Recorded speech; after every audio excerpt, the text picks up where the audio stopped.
Yeah, good evening, friends. We had a discussion before this tea break, the type of seeds, and come to the details of the different type of seeds produced by a plant.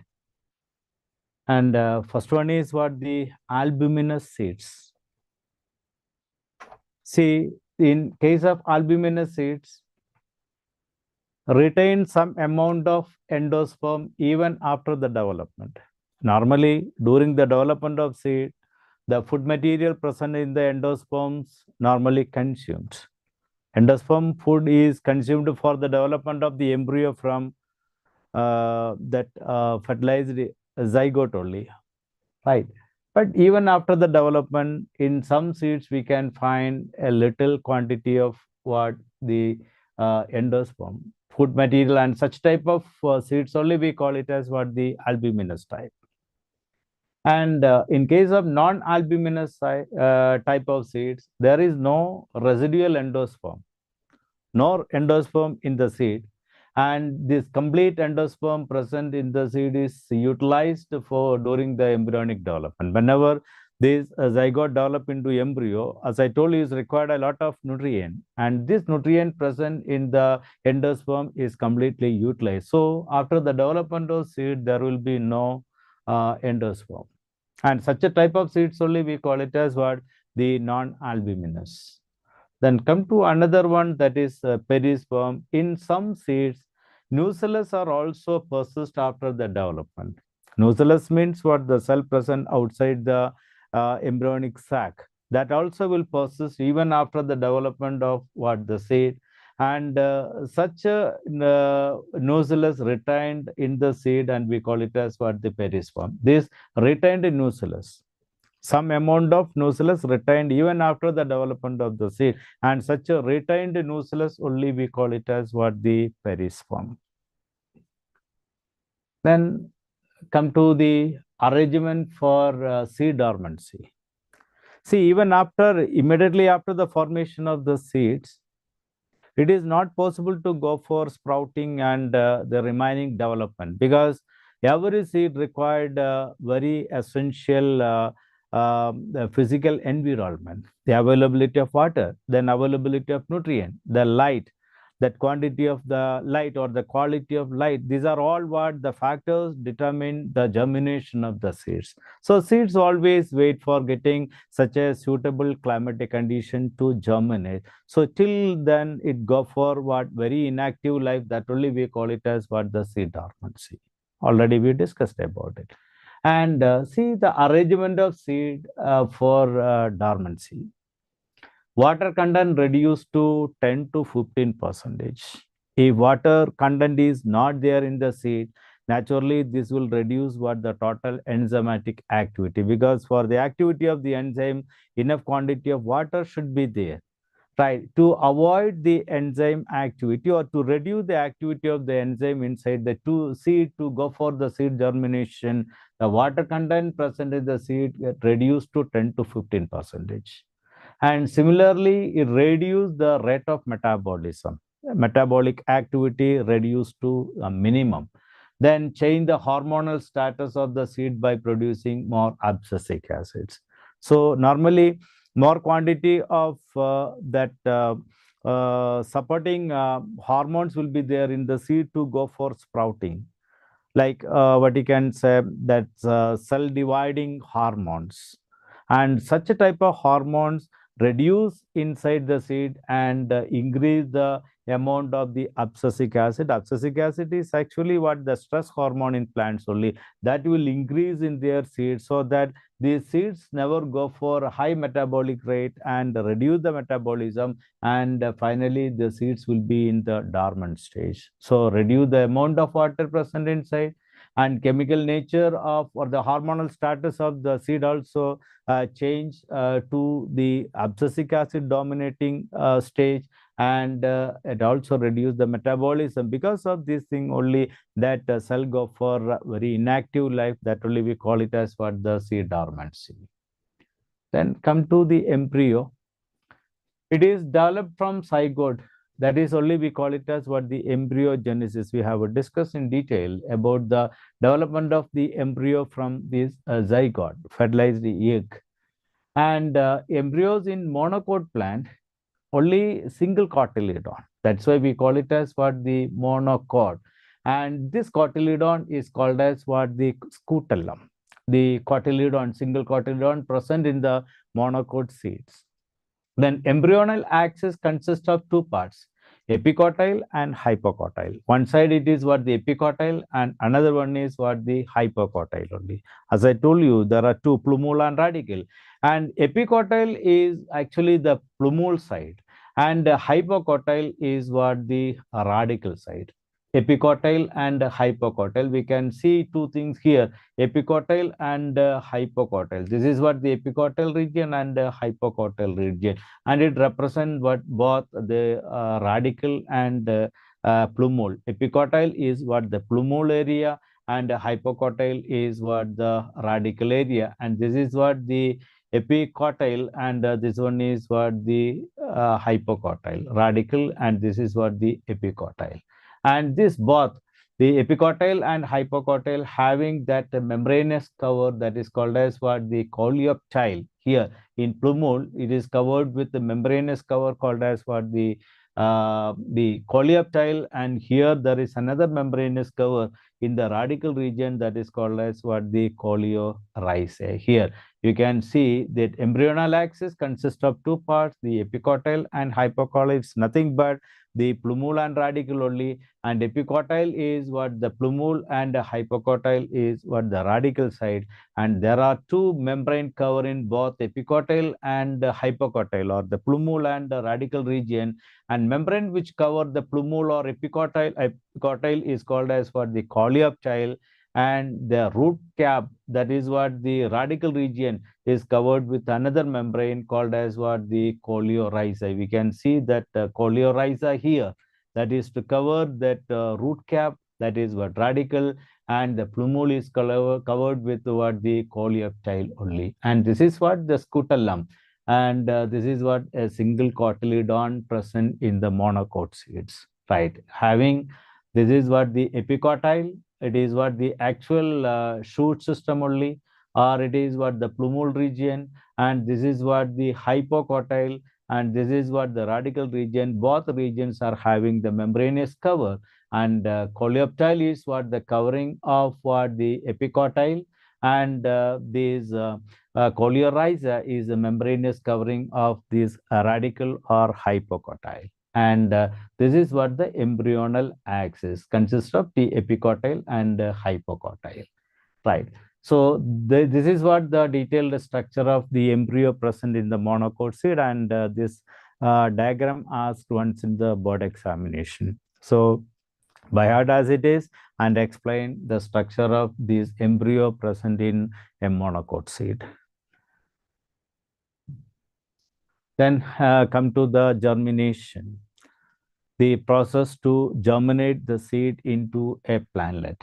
Whenever this embryo get a suitable external and internal environment, for the sprouting of seed required a very suitable environment inside as well as outside. Otherwise, it will be in the dormant stage only, and it start sprouting. And this process only we call it as what the seed germination. Suppose the availability of water is enough or nutrient is enough, and the internal environment like the hormonal status is very suitable, so naturally it go for increasing its metabolic rate, so that plumule develop to become the shoot system and radical develop to become the root system. Slowly radical will come out, and what the shoot system, plumule also will develop to become the shoot system. Like that, slowly it developed to become a plantlet, and this process only we call it as what the germination.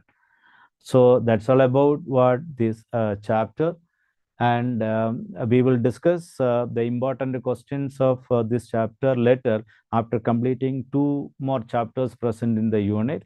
One is reproduction in animal, particularly in the human being, and also we'll discuss in detail about the reproductive health related to what different sexually transmitted diseases, and so many other methods of the contraception also mentioned that we will discuss. After discussing these 3 chapters, we will go for discussing the important questions from this unit.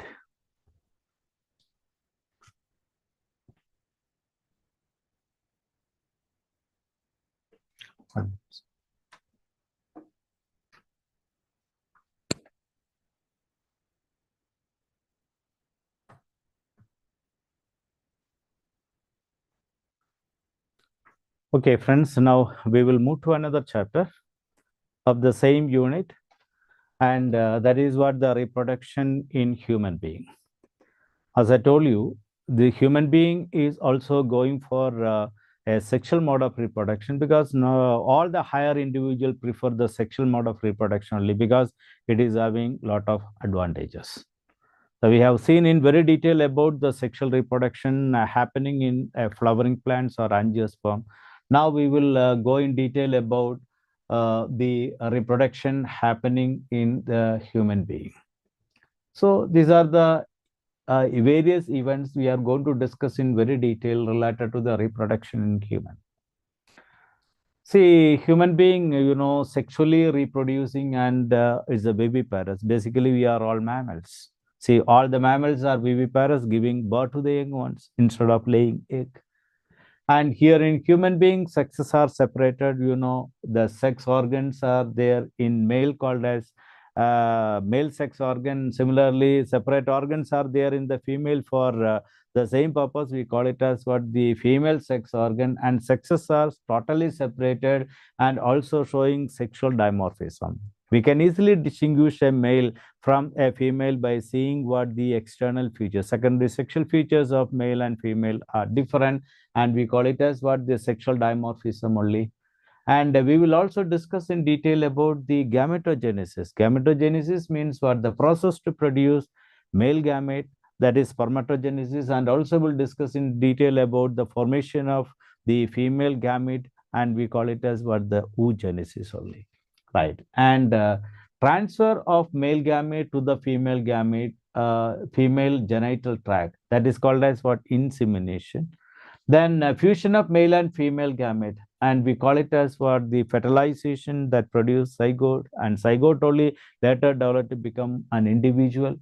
Then development of what? The fertilized egg, that is zygote into blastula.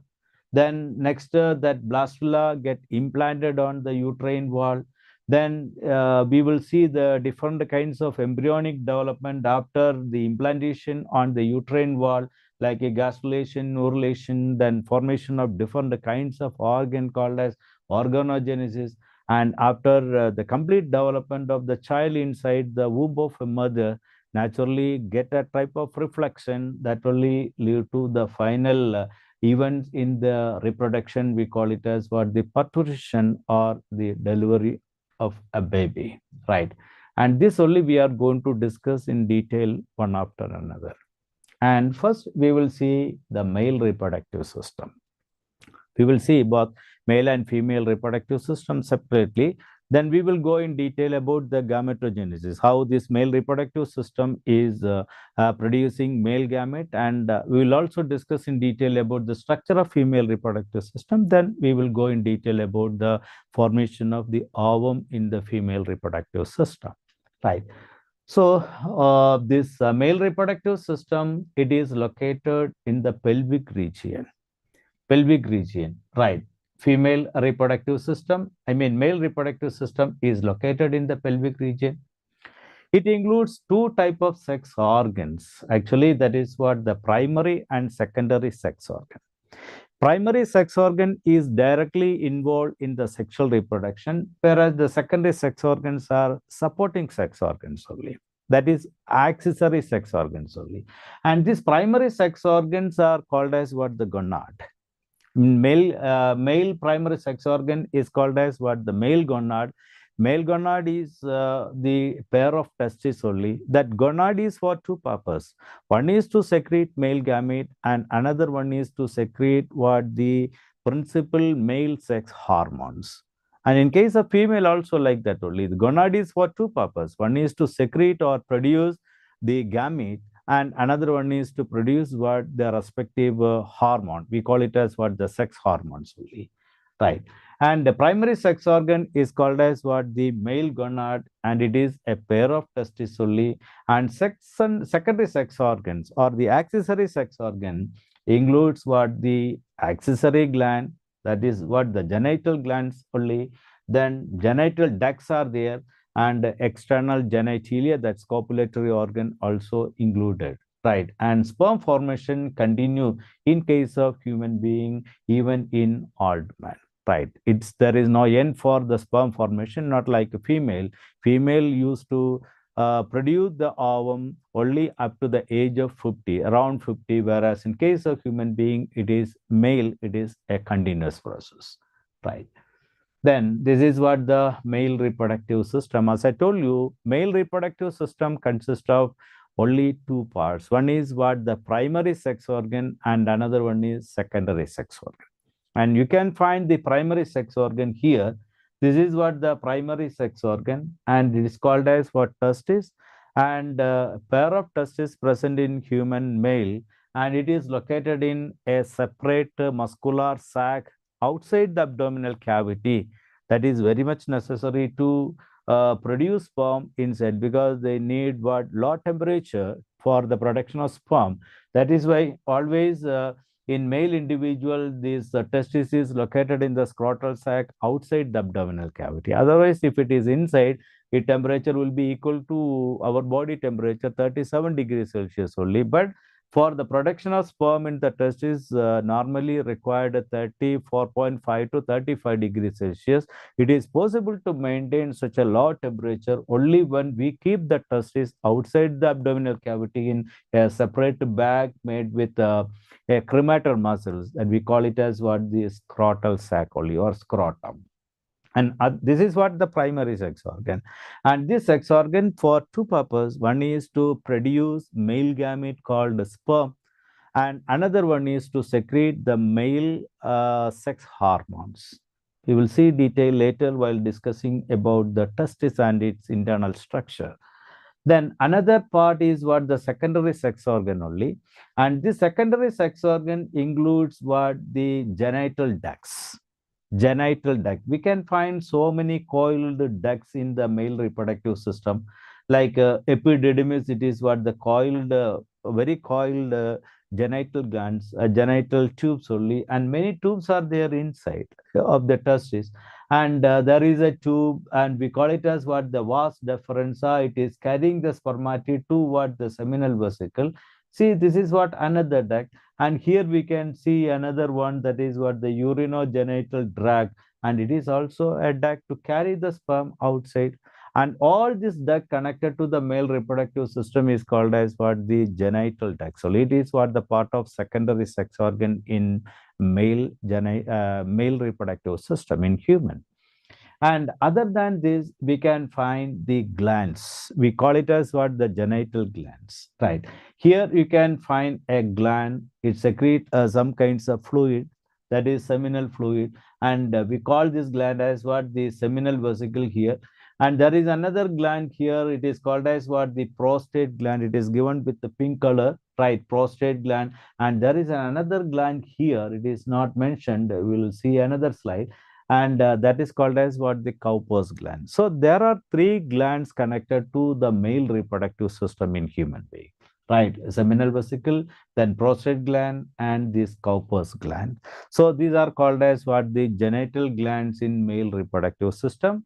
And addition to that, we can find the external genitalia. This is what the copulatory organ for this copulation, and it is called as what the muscular penis, right? And these are the part of the male reproductive system. Male reproductive system, once again, there are two organs, type of organs are included. One is what the primary sex organs only, and primary sex organs are nothing but the testis for the sperm production, as well as for the production of the hormone related to the sex, called as what sex hormone, male sex hormone. And glands includes what the seminal vesicle, then prostate gland and Cowper's gland. And ducts are there like epididymis, this vas deferens and the urinogenital duct, and also consist of what? A muscular penis, and these organs are called as what? The secondary reproductive organ in male reproductive system. These are the Vatican's another slides showing the male reproductive system only. As I told you, this is what the testis is considered as what the primary sex organ.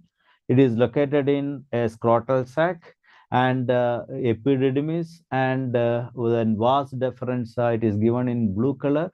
And here there is a tube in red color called as what? The urethra or urinate genital duct.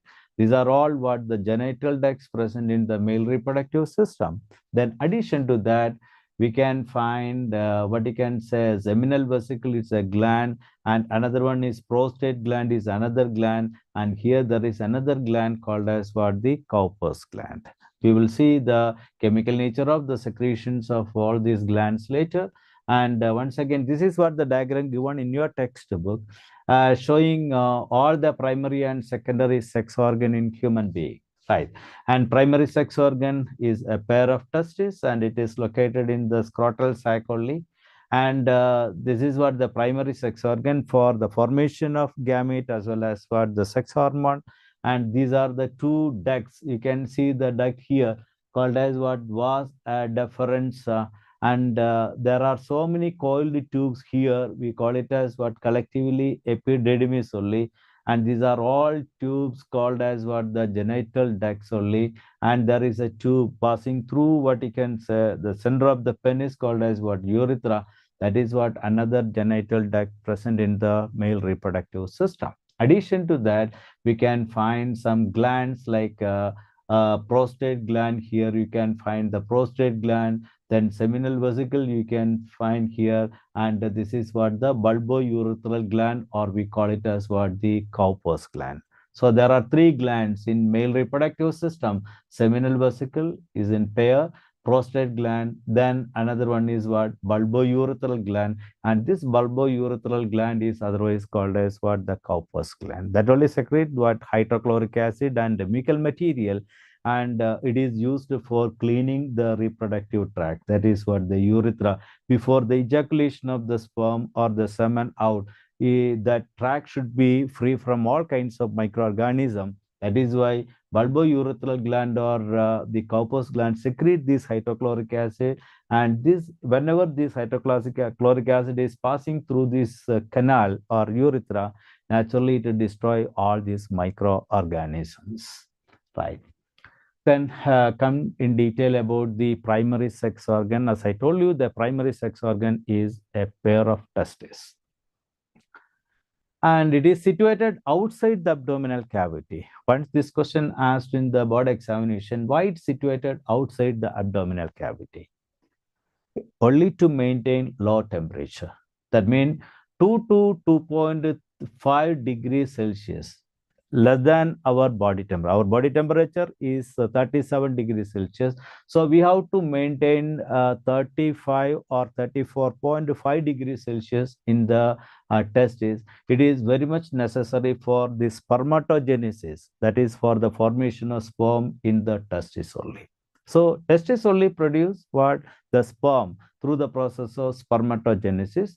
And testis is also for secreting sex hormones, male sex hormone, and it is oval in shape, and each testis has about 250 compartments. There are so many compartments in one testis, and it is called as what? The testicular lobules. It is called as what? The testicular lobules. See, these are the testicular. It is what? Oval in shape. This is what? The structure of the testis, and it is located in a muscular bag outside the abdominal cavity, and it is oval in shape, and it is made up of number of compartments. Around 250 compartments are there in one testis, and this compartment is called as what? The testicular lobules. Every testicular lobule is separated with some kinds of what? This wall.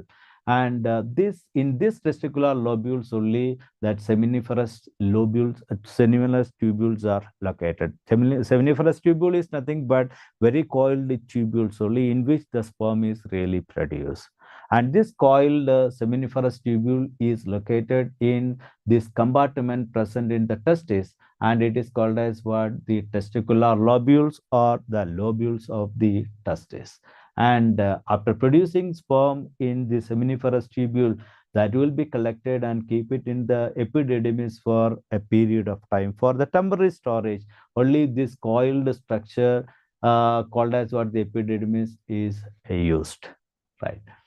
Then, and this is what the compartments. This is what the compartments of the testis, and it is called as what the testicular lobule. These are all testicular lobules. In our testicular lobules, we can find number of coiled tubes, and these coiled tubes are called as what the seminiferous tubules only. And every seminiferous tubules go for join together here with what the straight tubule, and from this area it called as what the rectus testis, and these sperms will be taken to what this epididymis region. And epididymis is having two area. This is what the head region of the epididymis. These are all nothing but the coiled tubes only.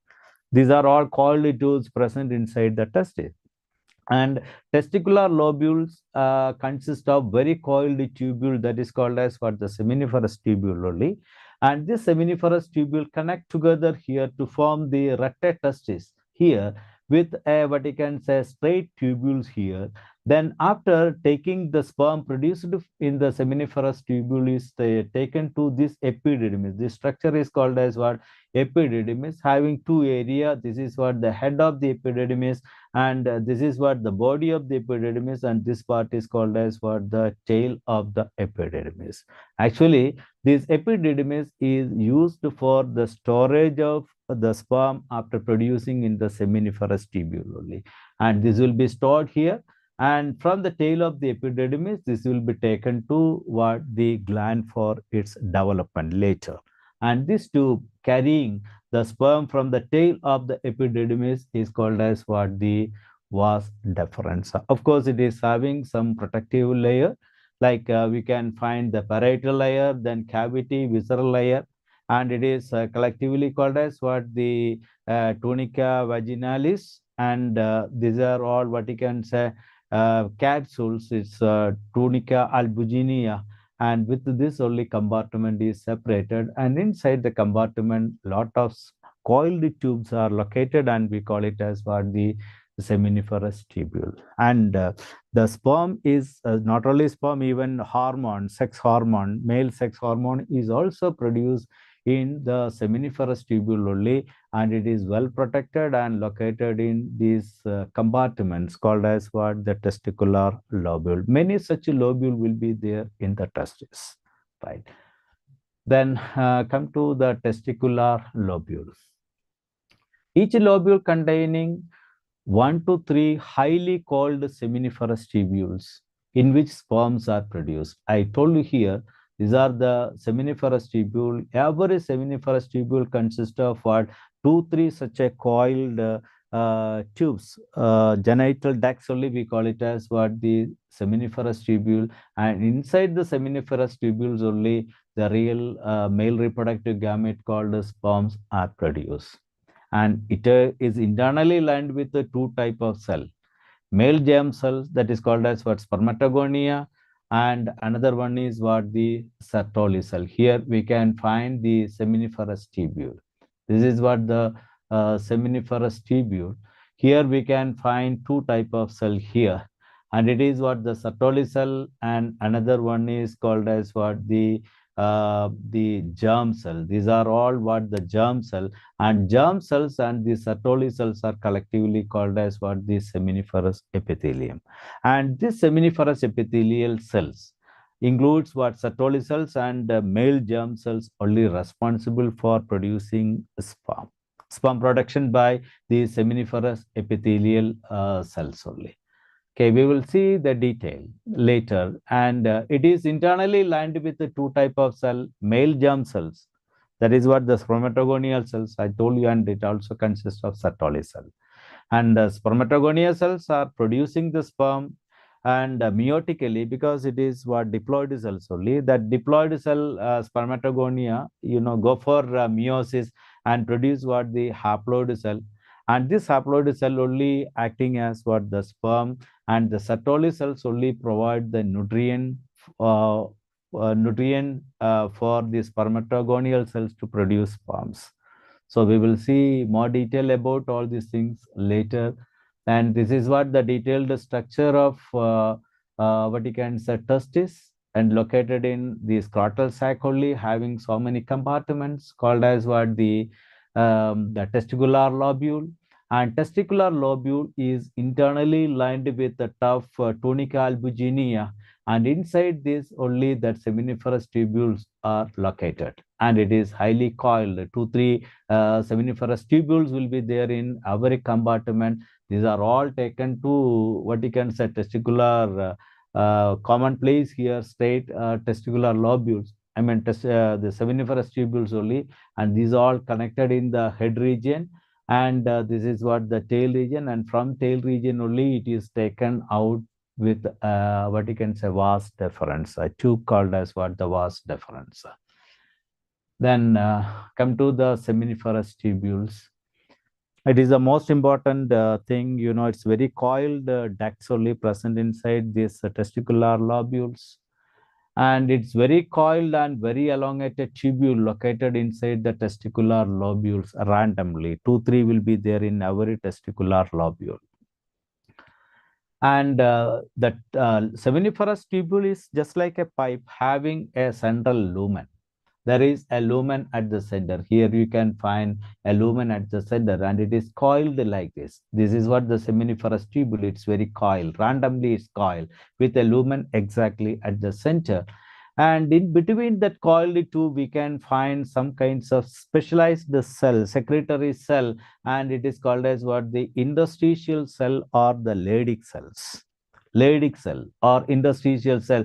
These are secretory cell present between that coiled seminiferous tubule, and this cell only responsible for the secretion of this androgen, male sex hormone. Androgen actually produced by the interstitial cell or the Leydig cell present in between this coiled seminiferous tubules only, right? And seminiferous tubules are having a central lumen, and only produce what the male reproductive gamete called as sperm. And there are many cells present the space between the coiled seminiferous tubule, and that only we call it as what the interstitial cell, or it's called as what the Leydig cell. And these are all secretory cells only, and it is for producing the principal male sex hormone called as what the androgen, right? And that also here you can see that is what the coiled one with the lumen at the center. It is just like a tube only, and it is very coiled randomly and located in the seminiferous lobules only. And there are so many secretory cells present in between the coiled tube, and it is called as what the interstitial cell or Leydig cells. And that cell only secrete this principal male sex hormone called as androgen, right? Then come to the seminiferous tubules and its detail, right? And take the cross section of this seminiferous tubule. Here we can see the cross section of the seminiferous tubule. There is a tough connective tissue, fibrous connective tissue for the protection, that is called as what the tunica. And inner to the tunica there is a membranous structure called as what the lamina or the basal membrane. This red line is called as what the basal membrane, and below this basal membrane only the seminiferous epithelial cells are located. And this seminiferous epithelial cell include two type of cell, as I told you earlier. One is what the Sertoli cell, and another one is what the male germ cell. And this male germ cell is otherwise called as what the spermatogonial cell, because this cell only undergo the process of meiosis and produce what the male sperm, right? And the male germ cells or the spermatogonial cells are diploid, And these cells, red colored one, these are all what we can say spermatogonial cells only, or these are all what the male germ cells only. And these Sertoli cells are normally it is conical, or it's a pyramid shaped one.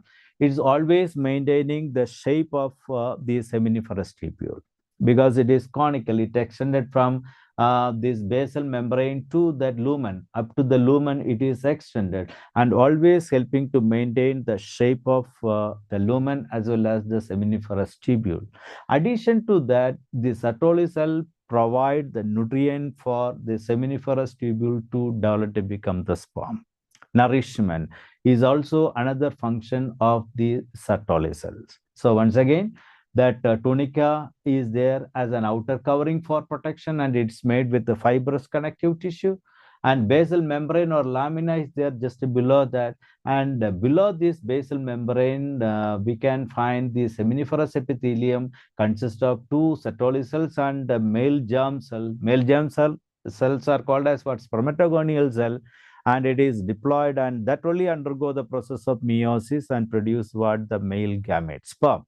And these Sertoli cells are for providing the correct shape to the seminiferous tubule and also provide nutrient for the spermatogonial cells to produce sperms, right? And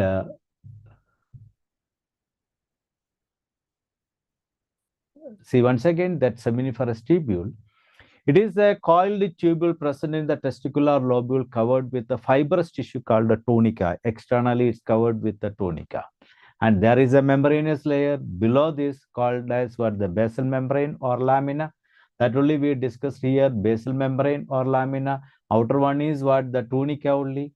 And below the basal membrane, many layered cellular structures are called seminiferous epithelium. And this epithelium consists of spermatogonial cells and Sertoli cells. And spermatogonial cells are for sperm production, and Sertoli cells conical in shape, a pyramid in shape, and it's provide a shape and also provide nourishment to the developing spermatogonial cells. And this is what the detailed structure of the seminiferous tubule. Such very elongated and coiled seminiferous tubule only located in the testicular lobule of a testis. Around 250 testicular lobule will be there in a testis in case of human being, and this seminiferous tubule only for producing two things. One is Leydig cell produce androgen hormone, and inside this seminiferous tubule, spermatogonial cells are there, and this spermatogonial cells only responsible for producing the sperm, right? Then come to the details of spermatogenesis. This topic is very important as far as your examination is concerned. I told you while discussing about the microsporogenesis and megasporogenesis. Similarly, you have to explain the spermatogenesis also with the schematic diagram. So spermatogenesis is nothing but the process of formation of sperm. From where it is produced? From the spermatogonial cell present inside the seminiferous tubules only. And spermatogonial cell present inside the seminiferous tubules. Once again, you see the seminiferous tubule, and this is what the spermatogonial cell. Red colored cells you can find in the seminiferous epithelium, and it is called as what? The spermatogonial cell, or it's called as what? The male germ cell.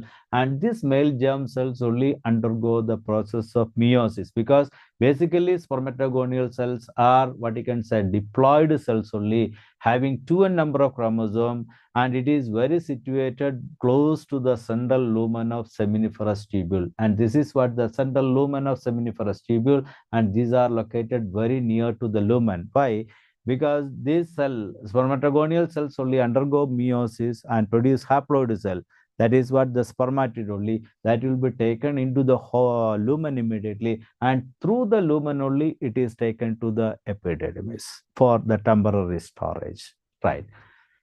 Then come to the next one. This is what? The process of spermatogenesis, formation of sperm from the spermatogonial cell. As I told you, the spermatogonial cells are basically diploid cells only. And this diploid cell go for mitosis, repeated equational division, and produce many number of primary spermatocytes. Because in case of human being, every male individual produce thousands of sperm in every day, not like female. Female individual produce only one egg, that also in one cycle, by taking 28 days. Whereas in case of male, thousands of sperms are produced by the male individual every day. That is why the spermatogonial cells are going for repeated division to make number of primary spermatocytes. And the division is what? Simple mitosis or equational division only. So naturally, primary spermatocyte also having two number of chromosomes. And this diploid cell undergo the process of meiosis. Later, it go for meiosis. Meiosis, it is what? The reduction division only. In every meiotic division, we can find two division. The first division is what? The reduction division only, where chromosome number reduced to half. In case of human being, 23 pairs of chromosomes are there in primary spermatocyte. It is diploid, and this diploid primary spermatocyte go for meiosis. To produce the secondary spermatocyte, the chromosome number reduced to only 23, not 23 pair, reduced to half. That is why we call it as what? The reduction division. So meiosis 1. There are two division in meiosis. One is meiosis 1, another one is meiosis 2. Meiosis 1 is reduction division, whereas meiosis number 2 is what? The normal equational division only, like mitosis. And primary spermatocyte go for meiosis 1 and produce what? The secondary spermatocyte, and it is haploid in nature. Then the secondary spermatocyte again go for a division and produce what? Number of spermatids. Number of spermatid. One primary spermatocyte go for meiosis and produce what? 4 number of spermatid, and this spermatid only develop to become what? An active sperm or spermatozoa, and spermatozoa is having only n number of chromosome or having only 23 number of chromosome, and it is a haploid. And it is ultimately produced from the spermatogonial cell present in the seminiferous tubule only through the repeated mitotic division followed by the meiotic division.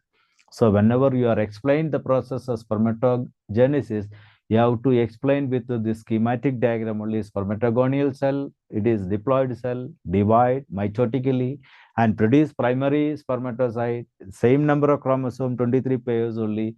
Then this only go for meiotic division. Number 1, reduce the chromosome number, then again go for the next division. It is equational division only, and produce finally the spermatid. And later this spermatid undergo the process of metamorphosis, getting a lot of changes in their structure to make this spermatid a functional spermatozoa, and it is called as what? The spermiogenesis. After spermiogenesis, that sperm is not like a female gamete. It is very, very active and very motile, highly energetic. It can move in the female genital tract with the locomotory organ tail, right? And lot of what you can say, energy is also liberated by the sperm for the movement. For that, a lot of mitochondria is arranged in the middle piece region, right? Then this is what the movement of the sperm towards the egg. We will see more detail about the structure of an active sperm. It is what? Male reproductive gamete called as what? The spermatogonia or a sperm. Mainly having 3 parts in their body. One is head region, and second one is what? The middle piece region, and third one is what? The tail region. And the head region only consists of what? The nucleus. Actually, the purpose of the male gamete is to pass the 23 chromosome to the egg at the time of fertilization. And this chromosome, 23 chromosomes located in the nucleus, and this nucleus is located in the head region only. And there is a cap-like structure on the head region, consists of what? The digestive enzyme, because this enzyme only used for the penetration and also guiding the sperm towards the egg only. Never it deviate their path. Always it move towards the egg only because of some kinds of special chemical present in the acrosomal region only. and we call it as what the acrosomal cap. It is what a cap-like structure on this head region. And this is what the middle piece, they're full of mitochondria. And this mitochondria only liberate energy, and by using this energy only it go for movement, this flagellary movement, that only taking the sperms towards the egg for fertilization. It is moving, it is showing type of undulating movement, and this undulating movement of the sperm only helping the sperms to move forward. And finally it reaches to the egg located in the ambulatory region of the oviduct and go for fertilization. Right. This is what the detailed structure of the sperm, and this also asked the ones in the board examination. Then come to what the scrotal sac. As I told you, testis is located in a special muscular bag, and it is called as what the scrotal sac only, because the testis required less temperature to prepare the sperm, and if it is inside the abdominal cavity, naturally the temperature in the testis is equal to the body temperature, 37 degrees Celsius. To avoid that only, it is kept in a separate bag outside the abdominal cavity called as what the scrotal sac only, and they are maintaining 35 or 34.5 degrees Celsius. And it is made up of a special type of muscle called as what the cremaster muscles. And this cremaster muscles can contract or it can relax according to the temperature of the environment. Suppose the temperature of the environment outside is less than our body temperature, naturally what happens, cremator muscle go for contraction and take the testis near to the abdominal cavity and absorb the temperature from our body and increase the temperature of the testis. If temperature outside the body is what more than body temperature, naturally what happened, the cremator muscle go for relaxation and take the testis away from the abdominal cavity to reduce their temperature. And such a type of muscles only we call it as what the cremaster muscle. And with such a cremaster muscles only the scrotal sac is made. And sometimes this is what the maybe heard about this hernia, it's an abnormality only, and sometimes what the scrotum, that intestine enter into the scrotal sac through some hole, and we call it as what the hernia only, like. Then come to the secondary sex organ in male individual. What are the things present in the secondary sex organ in male? Primary sex organ only testis for the production of sperm as well as for the production of what the sex hormone. Already we discussed about the details, and come to the secondary sex organ, and it includes what the genital duct, accessory glands, and the copulatory organ. Excretory genital ducts, many ducts are there, and for taking the sperm from one place to another for its development. And the sperm actually produced in the testis only should be taken to the seminal vesicle. From there, it should be taken to what the through the duct, it should be taken outside. And always it is moving through what you can say different kinds of tube present in the genital region of the male. And it is collectively called as what the excretory genital duct.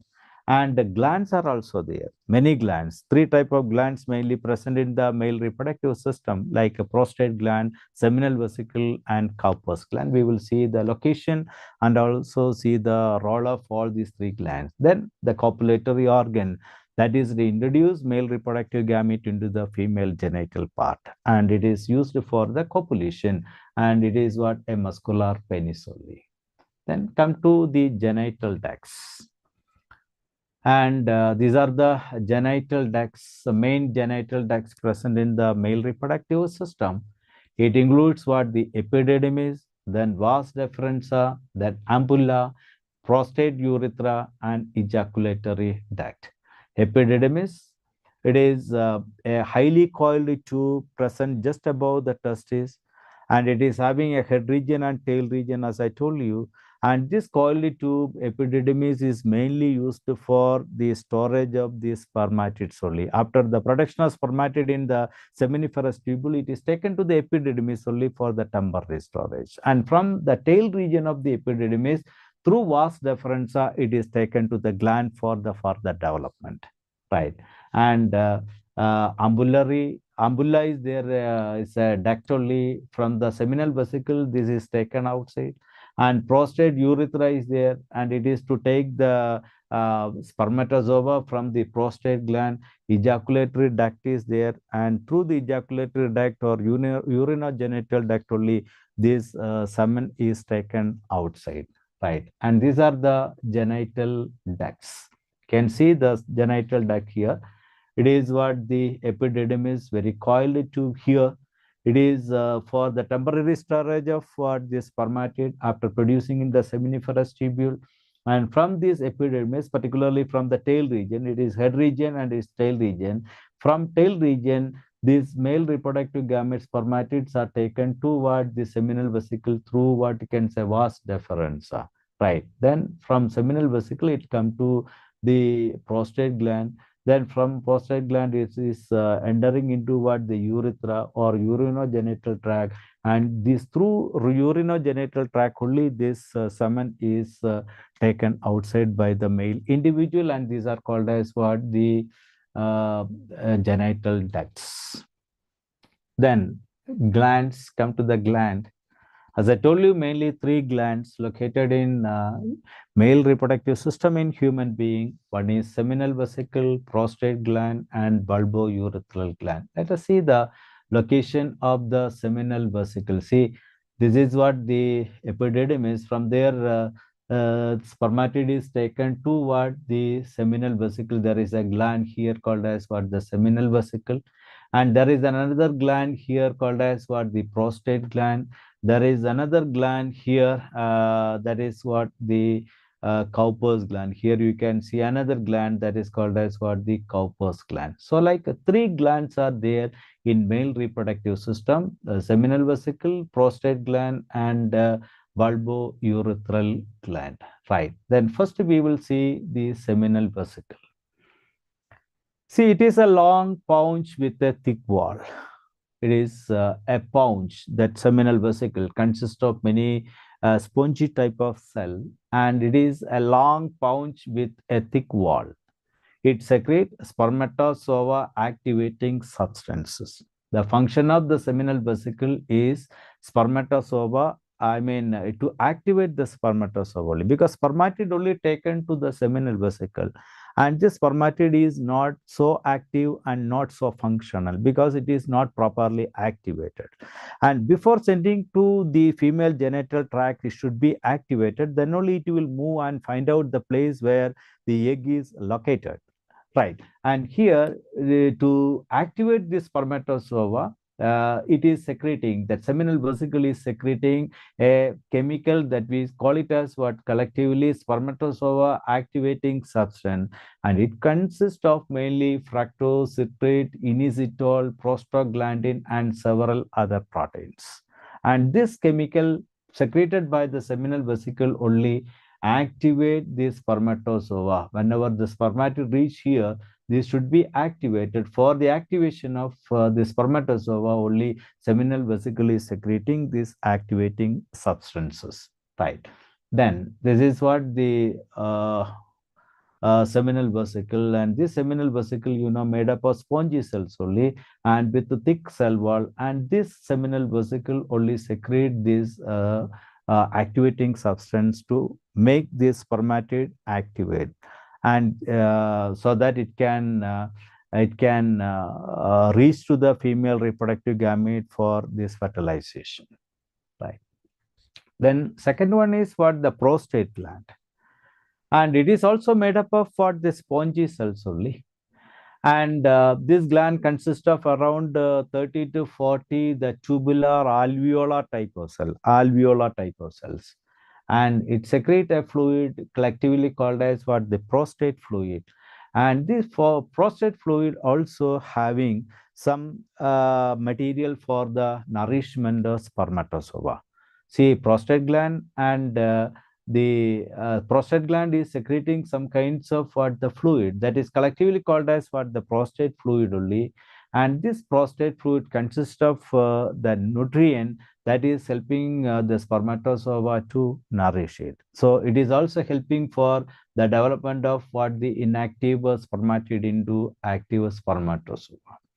And this is what the location of the prostate gland, seminal vesicle, seminal fluid secrete for activating the spermatozoa.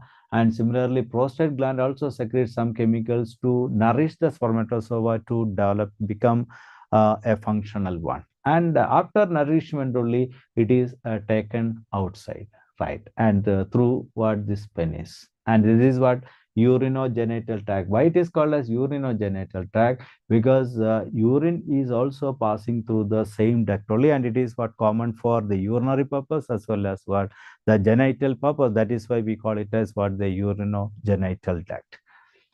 Then come to another one, that is bulbourethral gland. And see, this is what the location of bulbourethral gland, or we call it as what the Cowper's gland. And the Cowper's gland, located here, bulbourethral gland, it is mainly to secrete hydrochloric acid and mucus. And actually, this sperm, it is get ejaculated through the urinogenital duct only. But before releasing the sperm from the seminal vesicle or the prostate gland, this tract should be cleaned because it is exposed to outside only. Chances are there for the presence of microbes in the tract. So to make it micro free, and bulbourethral gland should secrete some kinds of chemical. Normally it is secreting hydrochloric acid, and it is also secreting that mucus. Mucus is for the lubrication during this sexual contact, whereas this hydrochloric acid secreted by the bulbourethral gland only clean this tract and make it is what you can say a micro free. And that is what the importance of bulbourethral gland. And it is located in the proximal to the membranous portion of the urethra. Then it contains bulboalveolar glands only. As I told you, it secretes a clear mucus for lubrication and also consists of hydrochloric acid to destroy all type of microbes present in the genital duct. That is why these bulbourethral glands secrete both the mucus as well as the hydrochloric acid, and send before the ejaculation of the semen, that is to clean the reproductive tract only, right? Then come to the last one, that is what the copulatory organ is, secondary sex organ in male only, and it is what a muscular penis called as what the copulatory organ, because it is mainly for the copulation only, to introduce male reproductive gamete in the female genital tract. And it is erectile type. Whenever blood is pumped, it get stiff, and it is called as what the erectile muscles. And enlarged form of expanded tip is called the gland penis. While showing the diagram, I told you is what the expanded tip of this penis, and it is called as what the gland penis only. It is called as what the gland penis.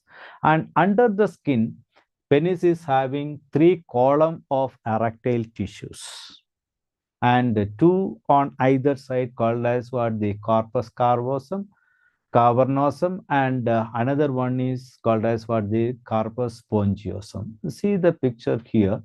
This is what the cross section of the penis. These are the 3 erective muscles present in the penis, and these 2 are called as what the corpus cavernosum, these 2 erectile muscle, and this muscle is called as what the corpus spongiosum. This is what the cross section of the penis, and all these muscles are richly supplied with the blood vessels, and this blood is pumping to the muscles to make it erectile, this corpus cavernosum and what the corpus spongiosum.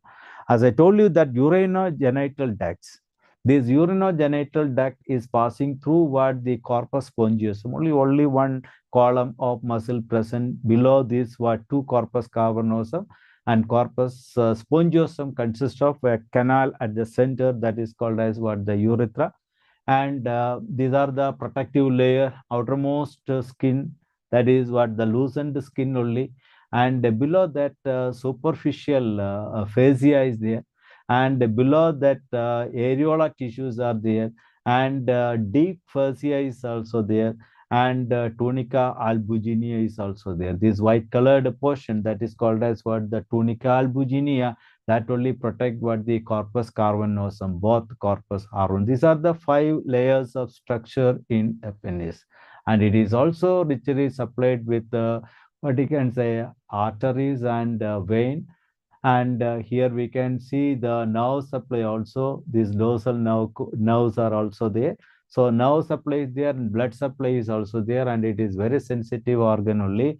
And it is called as what the copulatory organ, because this only introduce male reproductive gamete produced by the testes into the female genital tract for fertilization. And this is what the structure having under the skin. Penis is having 3 columns of erectile tissue, 2 corpus cavernosum and 1 corpus spongiosum. And these are the corpus cavernosum 2 number, and below that corpus spongiosum. And come to the, that's all about the male reproductive system.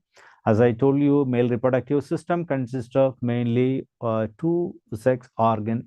One is primary sex organ, we call it as what the gonad, exclusively for producing male gamete as well as the male sex hormone.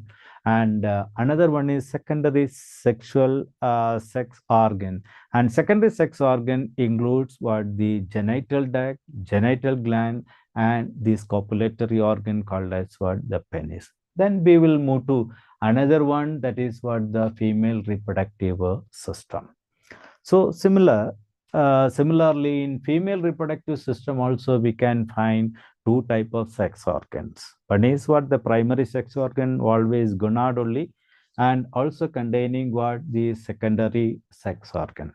And primary sex organ is what the female gonad, and it's called as what a pair of ovary for the same purpose only. And it is like male, this female gonad is for 2 purposes. One is to secrete the female sex hormone, and another one is to secrete the female gamete. The difference is that the female gonad, that is what the ovary, produce only 1 ovum, that also in every 28 days. And it start producing it only from the puberty to what you can say menopause, reach 50 years only it go for production. So number of ovum produced by this ovary is comparatively very less. And only 1 ovum will be produced by the female in one cycle by taking 28 days. And another thing that the primary sex organ ovary, it's a gonad, female gonad, produce 2 type of hormone, sex hormone. One is what the progesterone, and another one is estrogen. We will see the details of its function later. Then secondary organ includes a pair of oviduct. It is what the genital ducts only, and the uterus. It is what a muscular bag where it's keep the young ones to develop. And vulva is what the external genital organ. Then mammary glands are there to secrete the milk for the young one immediately after this delivery or parturition. And another one is what this vagina, opening of the uterus to outside. And these are all called as what the secondary sex organ. We will see one by one in very detail. And first we will have a discussion on the primary sex organ, that is what a pair of ovary. And this is what the exact location of the female reproductive part. And it is in the pelvic region only. You can find this uterus here. And it is what this vagina, opening of the uterus to outside. And here you can find the oviduct. And these are the 2 primary sex organ, and we call it as what the ovary, and attached with the ligaments to the uterine wall only, right? Then this is what the another picture showing the complete female reproductive part. And here you can find 2 ovaries. These 2 ovaries attached to the uterine wall with a ligament. And this ovary is acting as what the primary sex organ. And ovary present in the left side is called as what the left ovary, and right side is called as what the right ovary only. This is what the primary sex organ for two purposes. One is to produce female gamete and another one is to secrete two type of sex hormone. One is called as what the progesterone and another one is estrogen hormone. And this is what the oviduct, genital duct present in the female, this oviduct. And this oviduct, there are two oviduct. One is in the left side and another one is in the right side, left and right side, left oviduct and right oviduct. In both oviduct, we can find three areas. One is called as what the isthmus region. This is what the region of the oviduct near to the uterus, isthmus region. And this is what the middle region called as what the ambulatory region. And it's end with what the finger-like structure that is called as what the infundibulum. And collectively, we call it as what the oviduct, or we call it as what the fallopian tubules or oviduct. And the function of the oviduct just to collect the ovum released by the ovary. And initially, this will be collected by the infundibulum and keep it in the ambulatory region. And it wait in the ambulatory region to meet the male reproductive gamete. Because fertilization take place in the ambulatory region only. Ambulatory region only can provide a very suitable physical and chemical environment for its fertilization. That is why fertilization only in the ambulatory region, not in the infundibulum or the isthmus region. For that purpose only, this ovum is waiting in the ambulatory region for a period after releasing it. And this ovum will be released either from the left side or from the right side. Never it released from both sides together at a time. Only one ovum. As I told you, only one ovum. Either it is from the left side or it is from the right side only. And this is called as what the uterus. Here we can see a cavity inside. And after fertilization, that fertilized egg will come and implanted on the uterine wall only. That pregnancy established only after the implantation, not after the fertilization, right? Implantation, only after implantation, this pregnancy is established. And always this uterus is making lot of arrangement to receive the fertility. Every month in every cycle, it is making lot of arrangement on the uterine wall to receive the fertilized egg.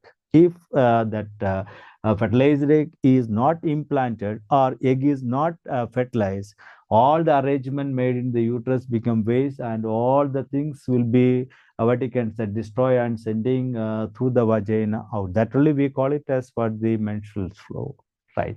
And we will see the details of all the part of the secondary sex organ in very detail. And in uterus we can find there are three layers.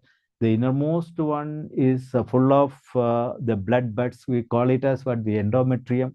And there is a muscular thick layer, and it is called as what the myometrium. And there is a tough layer for the protection that is called as what the perimetrium. These are the three layers of what the uterus.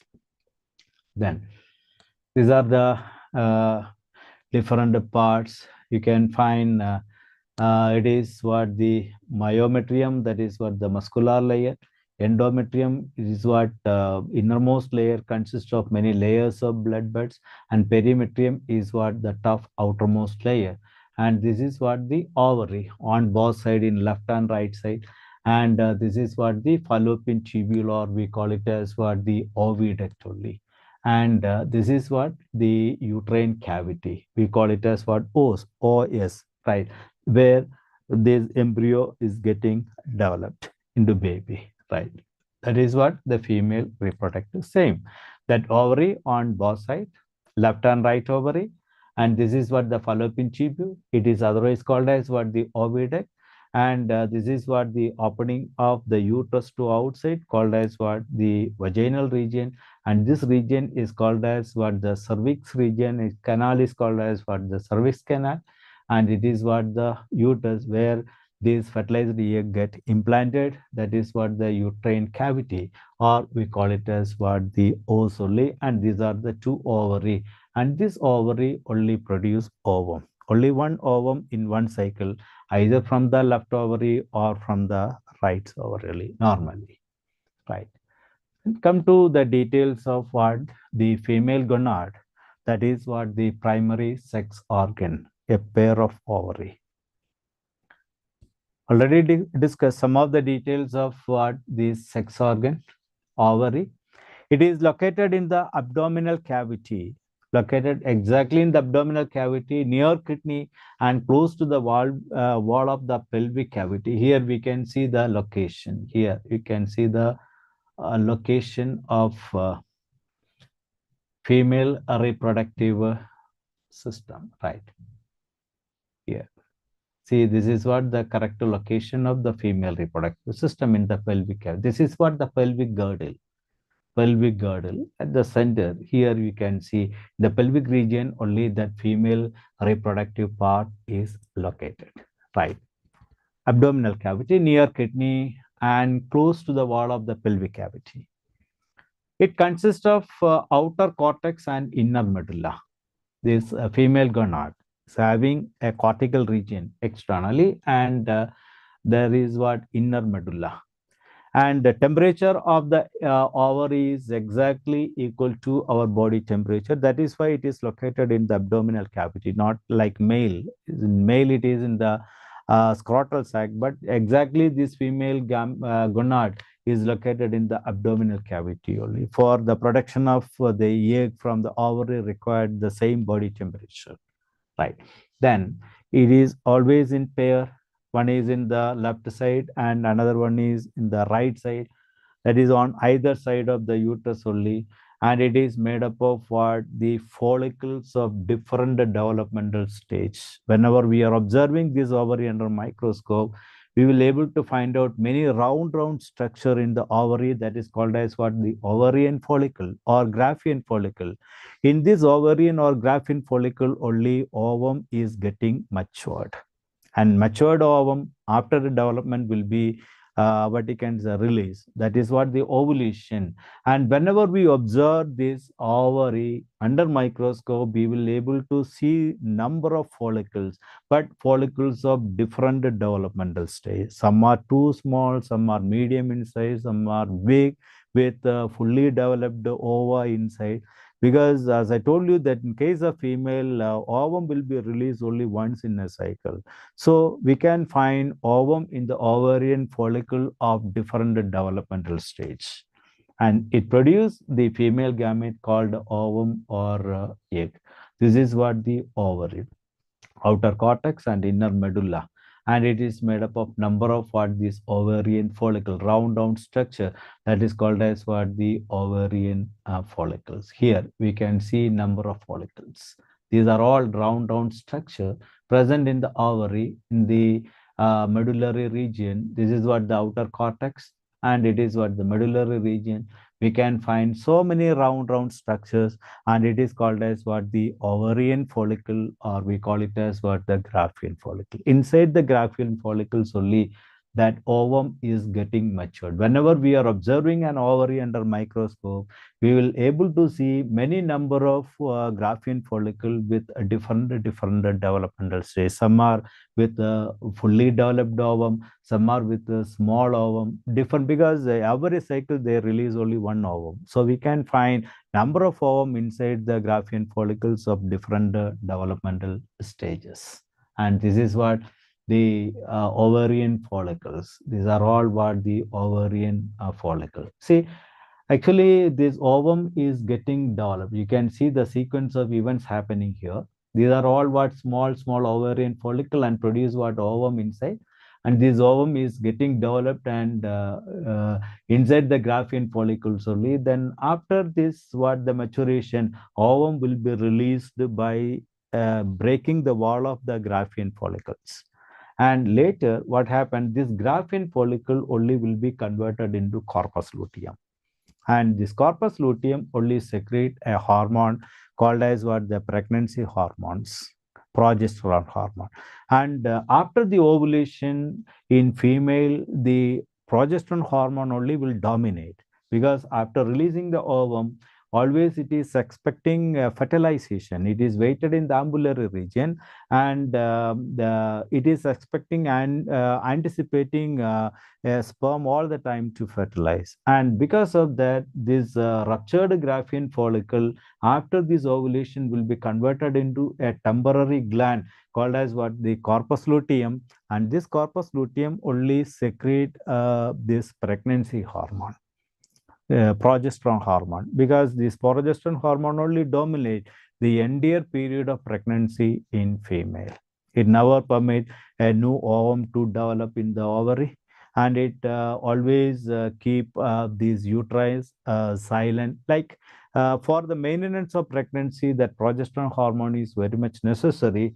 Actually, it is produced only after this ovulation by the ruptured Graafian follicle, because the ruptured Graafian follicle later will be converted into corpus luteum only, right?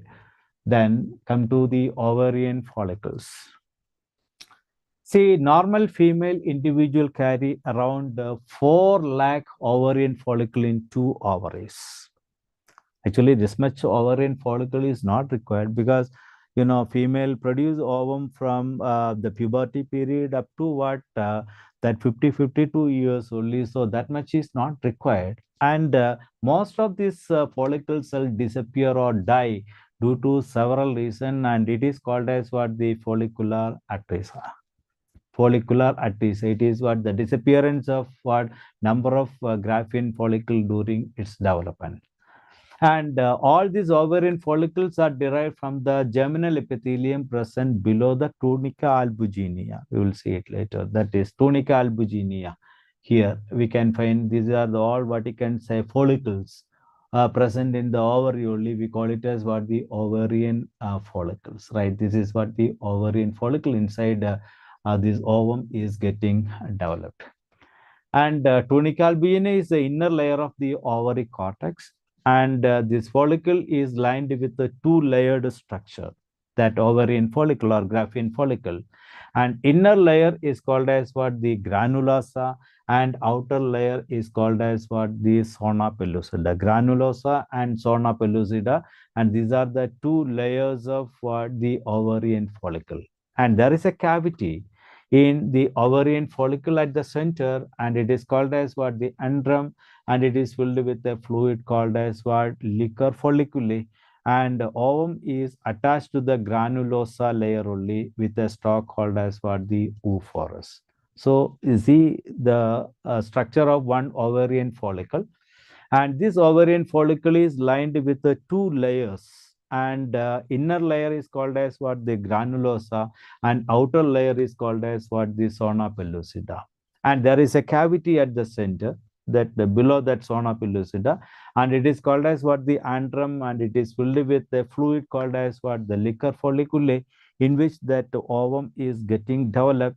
And this ovum is attached to that inner layer, that is called as what, the granulosa, with a stalk called as what, the oophorus, right? The same thing we can see here. This is what, the oophorus. There that egg is connected to what you can say, inner line granulosa only, and zona pellucida is what, the outer layer, granulosa is the inner layer, and this developing egg is connected to the inner granulosa layer with the help of these oophorus, and this is what, the cavity there, and it is filled with a liquid material. This is what the detailed structure of what, Graafian follicles. And this is what the Graafian follicle consists of zona pellucida and granulosa inside, and it is connected. Ovum is getting developed inside what, this cavity, and it is filled with a liquid material only.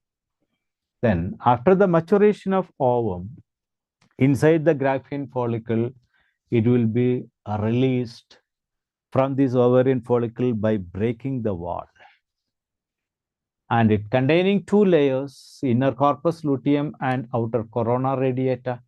And corona radiata contain what you can say, hyaluronic acid, and which attract the hyaluronidase present in the sperm.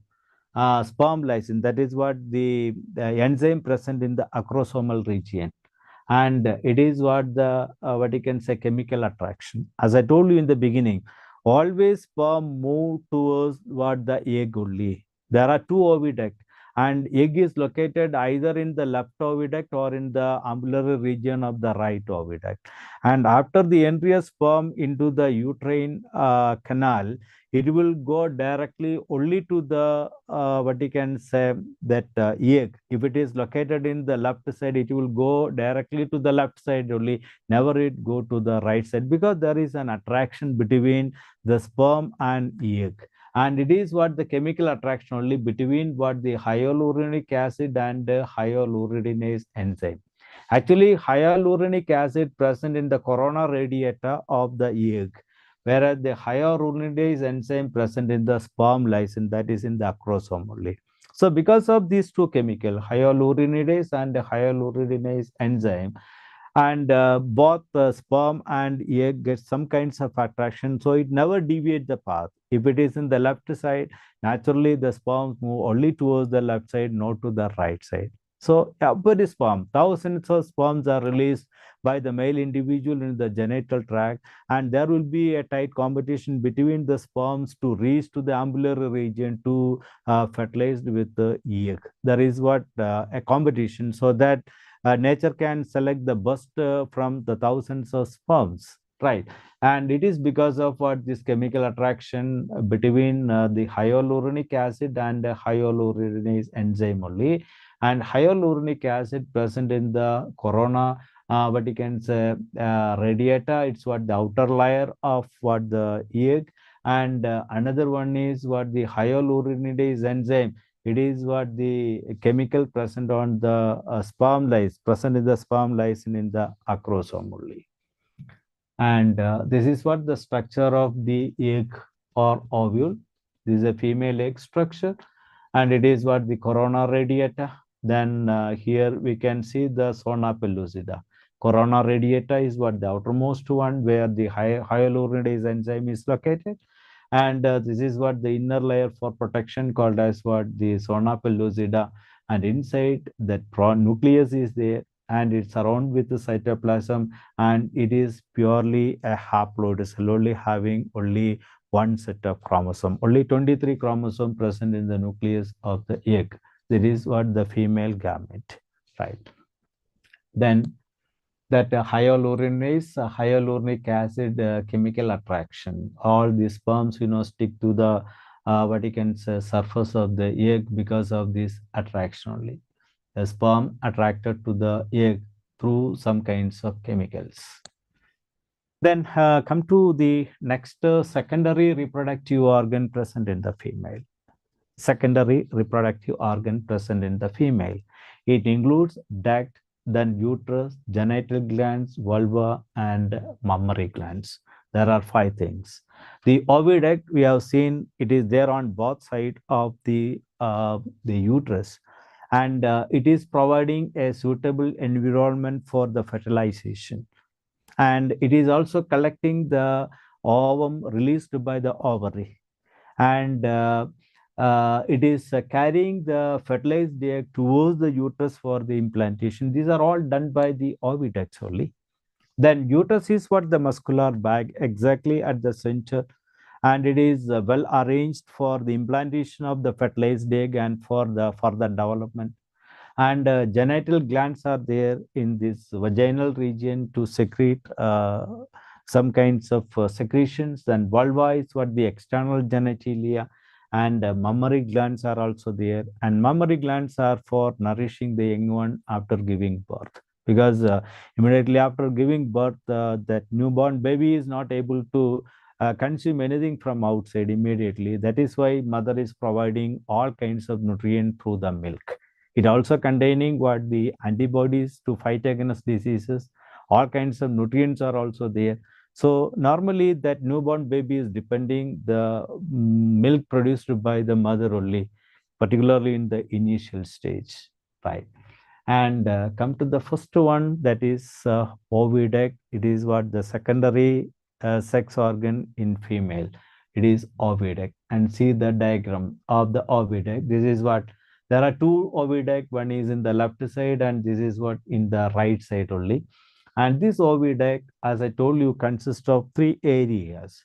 And here we can find the infundibular region, what you can say, fimbria. I mean, it is called as what the infundibular region.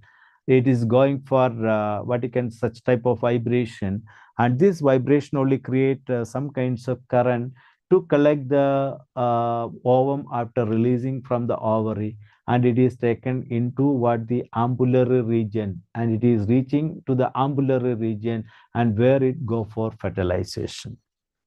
And after fertilization, that oviduct is having a internal lining with a ciliary epithelium, and the cilia is moving in a particular direction. And this movement, ciliary movement, only helping the fertilized egg to reach to the uterus for implantation, because that egg is non-motile. There is no locomotory organ, whereas sperm is having that tail to move, and the sperm is, after entering into the uterus, it will move towards what the egg for fertilization. But after fertilization, zygote is not at all having any locomotory organ, and so it is moving very slowly. It is taking 1 week to reach to the uterus for implantation, right? And a movement of the fertilized egg through the oviduct only because of what the ciliary movement. That is what movement of the cilia present in the inner lining of the oviducts only. So there are two oviduct. One is in the left side and another one is in the right side, made with three area of different purpose. That this infundibulum for collecting the ovum after releasing from the ovary. Then ambulatory region is for the fertilization, provide a suitable physical and chemical environment, and isthmus only taking the fertilized egg towards the uterus for the implantation, right? And located on either side of the uterus to carry the fertilized egg to the uterus for implantation, and also provide a suitable site for fertilization, that is in the ambulatory region only. And there is a lumen at the center and divided into three parts: isthmus, ampulla, and infundibulum. There is a lumen. Through the lumen only, sperm is moving towards the egg, and after fertilization, that fertilized egg or zygote is also moving towards the uterus through the lumen only. And this lumen is internally lined with the ciliary epithelial cells. Like ovary, it release the ovum. Infundibulum carry the ovum to inside this cavity, and through the cavity only it's move and reaching to the ambulatory region, where it go for fertilization. If it is not fertilized, disintegrate there itself, and if it is fertilized, that fertilized egg can move toward the uterus and it go for implantation, right? So this is what the work of the oviduct, or it's otherwise called as what the fallopian tubule. And it is what the fallopian tubule, where fertilization takes place here. After fertilization, it is moving toward this region. See, take day 1, day 2, day 3, day 4, day 5, day 6, day 7, and 7th day. After 1 week of fertilization, only this embryo will be implanted on the uterine wall. And further development of this embryo take place only after the implantation, and pregnancy is established only after implantation on the uterine wall. Right. Then this is what the ovary here, and this is what the fimbria region with a lot of finger-like projection. And immediately after releasing ovum by the ovary, because of the current created by this fimbria, only taken it into the oviduct, and it is waiting in the ambulatory region for meeting male reproductive gamete. Then come to the structure of this oviduct. As I told you, there is a lumen at the center of the oviduct, and it is internally lined with the ciliated epithelium. There is a ciliated epithelium which lined the internal part of the lumen of this oviduct. And this wall of this oviduct is composed of three layers: tunica serosa, tunica muscularis, and tunica mucosa. Here you can see these three areas, right? And this is what the lumen exactly present at the center of the fallopian tubule. And inner to this lumen, there is a layer, as I told you about the secretion, ciliary epithelium. and it is also secreting some fluid, and that fluid only fill in the lumen of the oviduct, and through this liquid material only sperm is moving towards the egg, and after that fertilization it is moving towards the uterus also only through that fluid secreted by what this tunica mucosa only, and it is also internally lined with the epithelial ciliary epithelium. And outermost one is called as what the tunica serosa. It is made with the tough fibrous connective tissues only. Tunica serosa, it is exclusively for its protection. And there is a thick muscular layer, and we call it as what the tunica muscularis here. This is what the tunica muscularis. And below the tunica muscularis, there is what a lamina propria tunica submucosa layer is there. This is what that layer, and that only secrete what this fluid. And three layers: tunica serosa, outermost layer, and it is made with a very strong connective tissue only, and it is used exclusively for protection of the cavity. And second one is what the middle layer is made with thick muscles, and this layer is called as what the tunica muscularis, and it is made with the smooth muscles only. That smooth muscle, thick and smooth muscle present in the middle layer of the fallopian tubule, that is called as what the tunica muscularis, and there is an inner layer called as what the tunica mucosa, and it's made with the both ciliated and non-ciliated columnar epithelium. Internally, this tunica mucosa is lined with the ciliated and non-ciliated columnar epithelium. And non-ciliated columnar epithelium only secrete the material in the lumen, and that only filled in the lumen, helping the sperms to move or fertilize the eggs to move towards the uterus. And this ciliated columnar epithelium only helping the fertilized egg to move towards the uterus for the implantation, because basically fertilized egg is not having any kinds of locomotory organ for the movement, and this cilia present in the inner lining of this lumen of the oviduct only helping for its movement towards the uterus for its implantation. And this non-ciliated columnar epithelium only secrete the mucal material, and these are working as what the gland only, and this mucus only fill in the cavity or the lumen of the oviduct, so that sperms can move or fertilized egg can also move. Right. This is what the three layers. The outermost one, that is tunica serosa, then tunica muscularis, and inner one is what the tunica submucosa layer, and it is for the secretion, and also internally lined with the ciliary epithelial columnar epithelial cells only, helping the materials to move through the lumen. Right. And come to the uterus. Uterus is a muscular bag. Already we have seen that the uterus, this is what the uterus, these are the oviduct on either side, and this is what the cervix region, and wall of the uterus only that the ovary is attached with the ligaments. Right. So we will see more detail about the structure of uterus in tomorrow's class, and this is the time for dinner. All of you please enjoy and go through some topic that we discussed today, and if any doubts we will clarify it after completing two more chapters in the same unit, and there will be a discussion of some questions, particularly what assertion reasoning type of question or multiple choice question from this unit that we will discuss together. So good night to all of you. Okay, thank you so much.